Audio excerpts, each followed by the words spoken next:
Hi, I'm Wendi. Today we're working out at the Elixir Club in Bondi, and it's absolutely beautiful, and we're working with their reformer beds.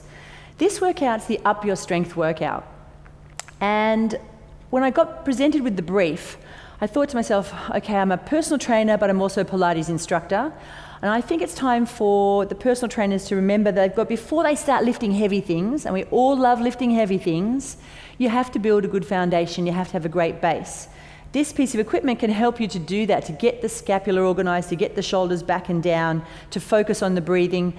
And I think it gives people permission not to lift big heavy weights straight away. If you give them a lat pull down, a rower, a tire, they want to lift heavy, they want to lift big, and they'll do anything to get there. All this stuff.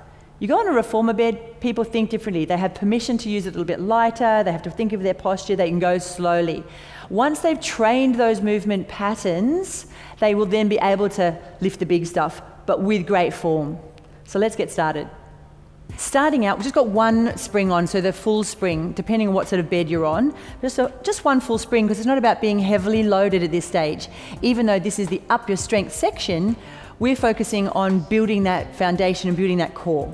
Starting with just one. Now reach a little bit further down, so once you actually grab a hold of your strap, you want to be sitting up tall, sitting into your sit bones, and you're not actually, like with a weights bed, you want to be touching the bottom, you want to be engaging the weight. Starting simply with shoulder blade organization. Through this scapula, pulling the shoulder blade back and returning, pulling it back and returning. So you're getting used to how to move from the shoulder blade first before you do any rowing, any pulling exercise. Get that shoulder blade happening, and then turn that into a row, flowing through and pulling back. So you start shoulder blade first and then pull. And keep reminding your student or students that they've actually got to pull back from the shoulder blade first, so the straight arm and then pull. So you're not thinking of pulling from your hand or your elbow, you're pulling from the shoulder blade in the back, pulling that through. 4 more. On a bed, you can make it harder simply by lifting your hips, coming up, squeezing your butt, and pulling back 4 here. 1. Tummy on. It's a little bit trickier. Make sure that you've never done this before, ready to catch your student in case they pull too quickly. So move smoothly and down. Let's do the same on the other side. So dropping it down, switching it over, warming up that side. Chest up, straight arm first, just the shoulder blade. Pulling back, reaching out. Watching for them hitching up. So elevation and depression. You want to keep the shoulder slightly depressed down and pulling the shoulder blade back. Then we add in the rowing movement, pull it back and through and sitting. Watch their lower backs here as well. They want to start arching, flaring the ribs. It's not about being heavy, it's about maintaining your form and technique. As you get stronger, you'll add more load, but you'll still be able to maintain your form. Bring it up a little higher if you wish. And again, pulling back. 4. And tummy on. 3. Zipping up through your pelvic floor. So your core is working more now. Glutes are slightly firing. And 1. Bring that down. Crisscross your straps. So now we work with 2 hands. Starting with a high pull. Shoulder blades back and down, sitting tall. From the shoulder blades, draw them back and then pull the elbows out. Reaching forward. If they're protracted, just retract and pull back and through. And we keep that moving. Connecting to the breath. Exhale, pull elbows. And you can get behind people and you can look at their back, look at their shoulder blades, touch where they're feeling it in upper back, back of shoulders. And they'll start to react a little more and get that squeeze happening. And just like any weights workout, hold the squeeze for a fraction at the top before they come back. Don't let them rush through. There we go, 2 more. Breathing out, shoulders are down, chin drawing back, breathing out, squeeze that back, coming up to the top position, bring the palms up, bring your elbows in, and now we can go into that external rotation. Now the external rotation is really important later on in our little workout, because I've discovered a lot of people are quite poor in this position, and what I would probably have done earlier is warm them up maybe on a foam roller, getting them to just lie there with their arms opened out, opening up the chest and trying to stretch out the pec muscles before they had to start doing some of these. They kick in after a while. And you'll see the physios are doing this sort of movement maybe with a light band when they're doing shoulder rehab work. Back and down. Sitting down, pop 2 straps into one hand.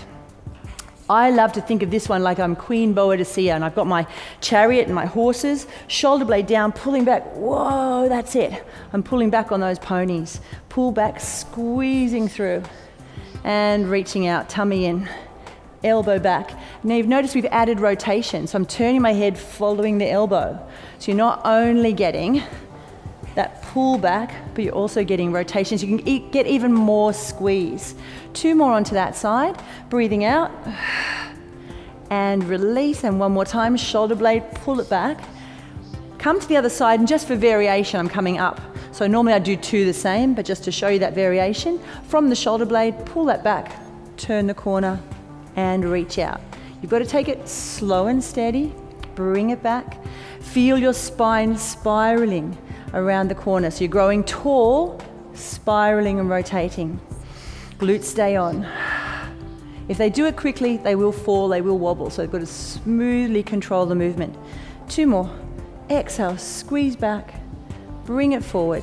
Exhale, squeeze back, down. Great. So now they can slide hands into the loops, and again, coming back up just so the carriage doesn't crash at the bottom. Starting with palms facing the back. Make sure they lift their shoulders back and down. The hands are not starting in front of the thighs, they're starting at the side. And we're squeezing straight back. Stopping at the side, that's the challenge. They will want to start to build up lots of momentum, big movements. Make them be small, small and tight. And again, this is the sort of move that you will see a physio working on in the shoulder hip rehab section. So you've got it with the palms facing back. You can do the same thing. Turn the palms to the thighs like a karate chop. Chopping back, little finger reaching back, squeeze. You can slow it down, squeeze and hold.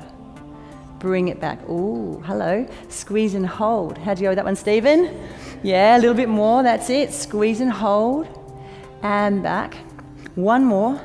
Then turn your palms to the front. So we swivel those palms right around, open the chest. And again, try and squeeze back. Now, some people are really going to find this challenging because they don't have that mobility in their shoulders at this stage or the strength. So you might have to stop at the karate chop first. Exhale, squeeze back. To make it easier, they could be actually sitting down, just here. That's a little easier to sort of focus on just into your arms. But they are getting tired now. 2 more. And 1 more. Exhale. Ooh. Yes, we can feel that. So coming up, just for a little sort of fun game, a bit of challenge of both, have 1 hand up in front, palm up, other hand at the side, and you're going to have a combination of a bicep and a tricep. You need to have the lifted arm in front up at sort of shoulder level. You curl them exactly the same time as each other and bring it back. So one's going back, one's coming in. That's a nice little combination, but they need to have great shoulder organization, otherwise it's all going to be collapsing. Breathing out. 2 more. Definitely starting to feel my rear delts. That's it. All right, switch it around. So one goes down, other one comes up. You go, oh, that's better. Zip it up, so glutes and tummy, and breathe. Bring that back. Watching their neck position. And often you'll want to push one hand faster than the other, but they have to go slow enough that they can keep them moving at the same time. So you never have a floppy strap. Never want to have floppy straps. That's it. It's not a good word, floppy, is it? Now chest up. 2 more. 1 more time. Press and squeeze it down. Terrific. Now we've been doing everything facing this direction, but we're also going to turn around the other way. Now that we've turned around, hands back through the straps again, so thumbs on the outside, palms out. What I'm talking about is getting those shoulder blades back and down, even if your arms are reaching forward and the pressure's coming from behind. So lifting up a little bit onto the knees, or you can do it sitting down. Bicep curls, but they're mini, they're behind you. So just like you're in a boat and you're testing the water with your fingertips. Breathing out, forward and coming back. So the elbows are staying behind you and you're maintaining the squeeze into your upper back. The open chest, your glutes are on, your tummy is on. So it's not a big movement, it's a very small movement. But then that turns into a longer movement. Then you reach forward and stretch it out. Bend your elbows to come back. Exhale, reaching forward, push it out. And bend the elbows, hands near your waist. So just a regular present. Reaching out, presenting the hands forward, bring it back, but still shoulder blades. So as they reach the arms forward, the shoulder blades are squeezing back. And you can do single arm variation of that. Exhale, one arm. Whoa. Now this is where the strength starts to kick in. You need your core strength, you need your shoulder organization. I should have taken my spring down. Grab a seat, guys, that is it. I didn't switch springs, but you can take it a little bit lighter on that one, obviously, as it gets harder. So they're just some simple examples of what you can do to get the chest open, to get the shoulder blades back and down. If you build a strong base, you will be able to up your strength. All right, guys, good luck with that.